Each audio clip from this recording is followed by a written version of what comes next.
தமிழ் வணக்கம். இன்றைக்கி பாருங்கப்பா, இந்த ஏந்திரம் பழம் கொஞ்சம் காயாக இருக்குது, காயால் கொஞ்சம் ஹார்டாக இருக்குது. இப்போ இதை நம்ம என்ன செய்கிறோன்னா, இப்படி லைட்டாக இப்படி சுட்டுறோம், மேலே அதில் வச்சு சுட்டுறோம். அவிச்சு கேரளாவிலலாம் அவிச்சு சாப்பிடுவோம். இப்போ அவிச்சு சாப்பிட்றதுக்கு பதில் சுட்டு சாப்பிட்றோம். நீங்களே நம்ம ஒரு ஆளாக இருக்கிறதுனால ஒரு பழத்தை அதனால பாருங்கள், இப்படி சுட்டுறலாம். இப்போ லைட்டாக சுட்டுட்டா உள்ளே தோல் வெந்து உள்ளே வெந்துடும். ஒரு பழம் சாப்பிட்டா இது சின்ன பழமாக இருக்குது, கொஞ்சம் சின்னது. இந்த பழம் பெரிய பழமாச்சுன்னா நல்லாயிருக்கும். கேரளாவெலாம் என்ன செய்வாங்க, முன்னாடியெல்லாம் பால்கள்லாம் ரொம்ப அப்போ என்ன செய்வாங்க, பனங்கருப்பட்டி நிறைய கிடைக்கும். பனங்கருப்பட்டி வாங்கி மொத்தமாக எழுந்திரிச்சு ஒரு பனங்கருப்பட்டியை வெட்டி போட்டு ஒரு பாத்திரம் தண்ணி வச்சு கொஞ்சம் டீத்தூள் அள்ளி போட்டுருவாங்க.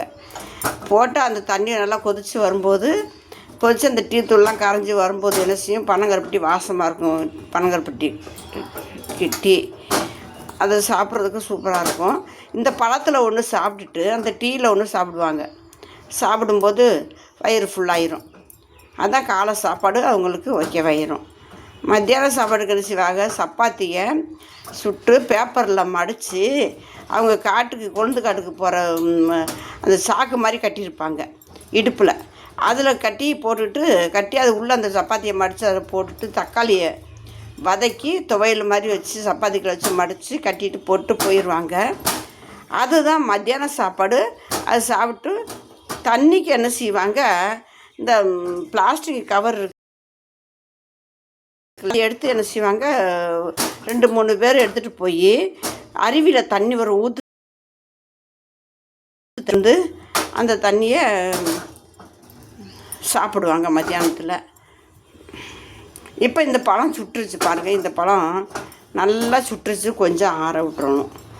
இது நல்லா சுட்டுருச்சு. இப்போ இது சாப்பிட்றதுக்கு வித்தியாசமாக இருக்கும். இது மாதிரி நீங்கள் செஞ்சு பாருங்கள். சுட்ட பழத்தை உரிக்கும்போது எப்படி வந்துருக்கு பார்த்தீங்களா, இது மாதிரி வந்துடும். இது மாதிரி அவிச்ச பழம் மாதிரிக்கு சுட்ட பழம் இப்படி உரித்து வந்துடும். பாருங்கள்